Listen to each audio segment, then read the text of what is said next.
আসসালামু আলাইকুম। পবিত্র কোরআনের কিছু অলৌকিক গাণিতিক সৌন্দর্যের কথা বলি, যা শুনলে অবশ্যই আপনাদের ঈমান মজবুত হবে। প্রথম সূরা হলো সূরা ফাতিহা। সূরা ফাতিহার আয়াত সংখ্যা হলো 7টি। এটি হলো 1 নং সূরা।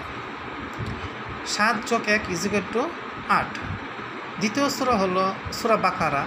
আয়াত সংখ্যা 286টি, 2 নং সূরা। 286 + 2 = 288।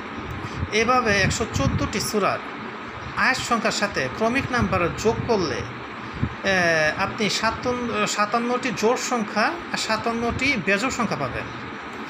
কত মিল! 57টি জোড় সংখ্যা আর 57টি বেজোড় সংখ্যা।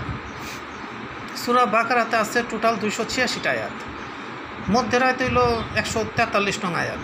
ওই আয়াত আল্লাহ বলেন, আমি মুসলিমদের মধ্যপন্থী উম্মত হিসেবে তৈরি করেছি। মধ্যপন্থী উম্মত হিসেবে তৈরি করেছে আল্লাহ ঠিক ওই সূরার মধ্যের আয়াতে বলেছেন। সামুদ জাতিকে আল্লাহ ধ্বংস করেছেন ভয়ঙ্কর শব্দ দিয়ে। লূত সম্প্রদায়কে আল্লাহ ধ্বংস করেছেন পাথর বৃষ্টি দিয়ে। ভয়ঙ্কর শব্দটা এসেছে 13 বার। সামুদ জাতি শব্দটা এসেছে 26 বার। পাথর বৃষ্টি শব্দটা এসেছে 4 বার।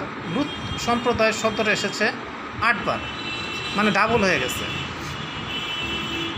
চাঁদের নামে একটা সূরা আছে, সূরা কামার। সূরা কামারের প্রথম আয়াত আল্লাহ বলেন, চন্দ্র বিদীর্ণ হয়েছে, কিয়ামত সন্নিকটে চলে এসেছে।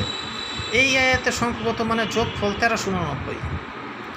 সূরা কামার থেকে কোরআনের শেষ আয়াত পর্যন্ত মোট আয়াত সংখ্যা 1389। বিজ্ঞানীরা প্রথম চাঁদে যায় 1969 সালে। সেটা হিজরি সন ছিল 1389। পবিত্র কোরআনে সংখ্যাতত্ত্বের মাধ্যমে আল্লাহ সব কিছু উল্লেখ রেখেছেন। হযরত মুহাম্মদ সাল্লাল্লাহু আলাইহি ওয়াসাল্লাম কতদিন বাঁচবে এটাও পবিত্র কোরআনের সংখ্যাতত্ত্বের মাধ্যমে আছে।